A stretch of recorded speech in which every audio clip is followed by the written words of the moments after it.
कर्तृवाच्य वाच्य परिवर्तन में हमारा अगला जो टॉपिक है वो है कर्तृवाच्य से कर्मवाच्य में परिवर्तन। इससे पहले हमने वाच्य परिवर्तन में परस्मैपदी धातुओं को आत्मनेपदी में बदलने के नियम हमने सीखे थे, और उससे पहले वाली वीडियो में हमने कर्तृवाच्य, कर्मवाच्य और भाववाच्य के बारे में विस्तार से पढ़ा था। अब इनमें वाच्य परिवर्तन, अगला जो टॉपिक है हमारा कर्तृवाच्य से कर्मवाच्य में परिवर्तन, ये हम पढ़ते हैं। तो कर्तृवाच्य, त्वम ग्रंथम पठसी। कर्तृवाच्य से कर्मवाच्य में जब वाच्य परिवर्तन करते हैं तब एक बात ध्यान में रखना कि जिस वाक्य में कर्म होगा वही कर्तृवाच्य कर्मवाच्य में बदलेगा। अगर कर्म नहीं है तो वो सीधा वाक्य भाववाच्य में बदला जाएगा। जैसे त्वम ग्रंथम पठसी, इसमें जो त्वम है ये है कर्ता जिसको सब्जेक्ट कहा जाता है, ग्रंथम ये है कर्म जिसे ऑब्जेक्ट कहते हैं, और पठसी ये है वर्ब क्रिया। ये तीनों चीज़ अगर है तो ही वाक्य कर्मवाच्य में बदला जाएगा। अगर इसमें अगर कर्म नहीं है, कर्म अगर नहीं है तो ये कर्तृवाच्य का वाक्य सीधा भाववाच्य में बदला जाएगा, वो कर्मवाच्य में नहीं बदलेगा। ठीक है ना। तो देखिए इसमें कि त्वम ग्रंथम पठसी, हमने पहले भी पढ़ा था कि कर्तृवाच्य में कर्ता जो होता है वो हमेशा प्रथमा विभक्ति में होता है, कर्म जो है हमेशा द्वितीय विभक्ति में होगा, और जो क्रिया है वो हमेशा परस्मैपदी में होगी। और जब इसका वाच्य परिवर्तन करते हैं कर्मवाच्य में तब क्या परिवर्तन होता है? तब जो वो कर्ता है वो प्रथमा की बजाय तृतीया में आ जाएगा। जो कर्म है कर्तृवाच्य में द्वितीय विभक्ति में है, कर्मवाच्य में प्रथमा विभक्ति में आ जाएगा, और जो क्रिया है परस्मैपदी में वो आत्मनेपदी में आ जाएगी। जैसे त्वम ग्रंथम पठसी, इसका परिवर्तन होगा त्वम की तृतीय विभक्ति त्वम युवाम यूयम, त्वाम युवाम युष्मान त्वया, तो तृतीय विभक्ति एक वचन है त्वया।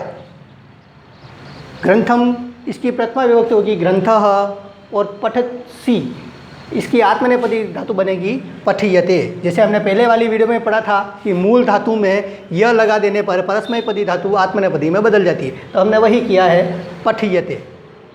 ठीक है। नेक्स्ट उदाहरण है अहम गृहम गच्छामि। अहम की तृतीय विभक्ति होगी अहम, तृतीय विभक्ति एक वचन होगा मया, अहम आवाम वयम, माम आवाम अस्मान मया। तो मया गृहम, गृह शब्द चूँकि अपने आप में नपुंसकलिंग है तो इसकी प्रथमा और द्वितीय विभक्ति एक जैसी चलती है। फलम फले फलानी प्रथमा, फलम फले फलानी द्वितीया। इसी प्रकार गृहम गृह गृहाणी प्रथमा, गृहम गृह गृहाणी द्वितीया। तो गृहम का गृहम रहेगा, और गच्छामि की मूल धातु है गम, तो गम गम्यते।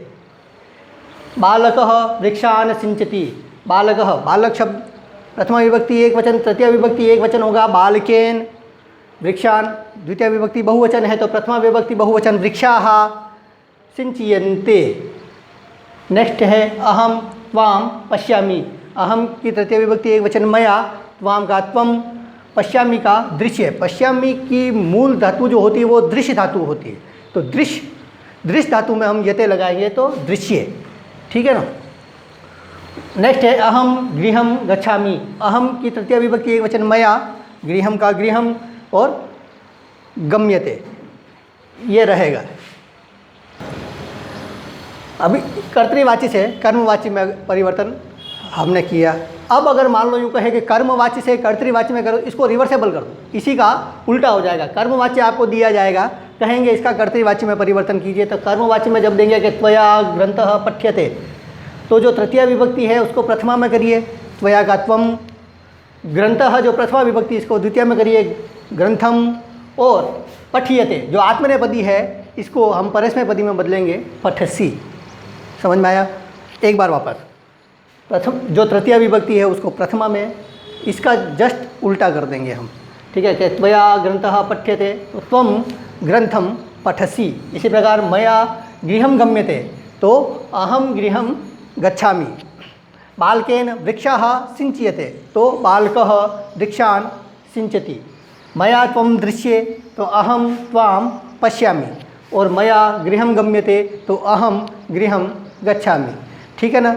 तो एक दूसरे के ये विपरीत चलते हैं, जैसे कर्तृवाच्य से कर्मवाच्य और कर्मवाच्य से कर्तृवाच्य में परिवर्तन हो जाएगा। अब हम कर्तृवाची से बहुवाची में वाक्य परिवर्तन करना सीखेंगे। इससे पहले हमने कर्तृवाची से कर्मवाची और कर्मवाची से कर्तृवाची में परिवर्तन करना सीखा था।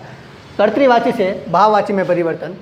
कर्तृवाची से जब बहुवाची में परिवर्तन करते हैं तब एक बात विशेष नोट करना कि कर्तृवाची के वाक्य में कर्म नहीं होगा, यानी कि ऑब्जेक्ट नहीं है। सीधा खाली आपको सब्जेक्ट और वर्ब मिलेगी, यानी कि कर्ता और क्रिया रहेगी। वही कर्ता जो प्रथमा विभक्ति में है, क्रिया परस्मैपदी में है, इसको हम कर्ता को तृतीय विभक्ति में और क्रिया को परस्मैपदी आत्मनेपदी में बदल देंगे तो ये आपका भाववाची में परिवर्तन हो गया। जैसे नियम मैंने पहले आपको अगली वाली वीडियो में बताए थे। तो देखते हैं कर्तृवाची का वाक्य बालकः हसति। बालक शब्द प्रथमा विभक्ति एक वचन, हसति परस्मैपदी शब्द। इसी का हम भाववाची में बदलेंगे तो प्रथम जो कर्ता है उसको हम तृतीय विभक्ति में बदलेंगे। तो बालकः बालकौ, बालकः प्रथमा, बालकम बालकौ, बालकान द्वितीया, बालकेन तृतीय विभक्ति एक वचन। तो बालकेन और हस धातु में हम यह लगा देंगे और पीछे वो ते का प्रयोग करने पर वो आत्मनेपदी बन जाएगी, तो हस्यते। इसी प्रकार वयम लिखामः।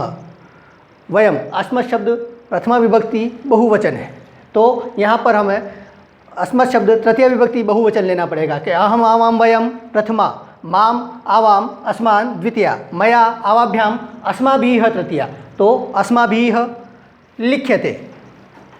रामः चिंत्यति। राम शब्द प्रथमा विभक्ति एक वचन, रामः, तो इसका तृतीय विभक्ति एक वचन लेना पड़ेगा। तो रामः रामौ रामः प्रथमा, रामम रामौ रामान द्वितीया, रामेण। तो रामेण चिंत्यते। सह भवति। तत् शब्द पुल्लिंग प्रथमा विभक्ति एक वचन, सह, तो इसका हमें तृतीय विभक्ति एक वचन लेना पड़ेगा। तो सह तौ ते, तम तौ तान, तेन। तो तेन भूयते, चूँकि भू धातु होती, भवती यानी भू धातु, भू धातु में भूयते। मुनिः तपति। मुनि शब्द इकारांत पुल्लिंग प्रथमा विभक्ति एक वचन, इसको हम तृतीय विभक्ति एक वचन में बदलेंगे तो मुनिना तप्यते। आशा है आपको ये सब समझ में आया होगा। बोर्ड एग्ज़ाम में ये 3 नंबर का आता है ना। इसमें आपको कर्तृवाची से कर्मवाची और कर्मवाची से भाववाची में परिवर्तन करने के लिए कहा जाता है। आप इस वीडियो को बार बार देखें, आपको नोट्स भी प्रोवाइड करवा दिए गए हैं, आप उनको अच्छे से समझें, बार बार प्रयास करें। ठीक है, धन्यवाद, थैंक यू।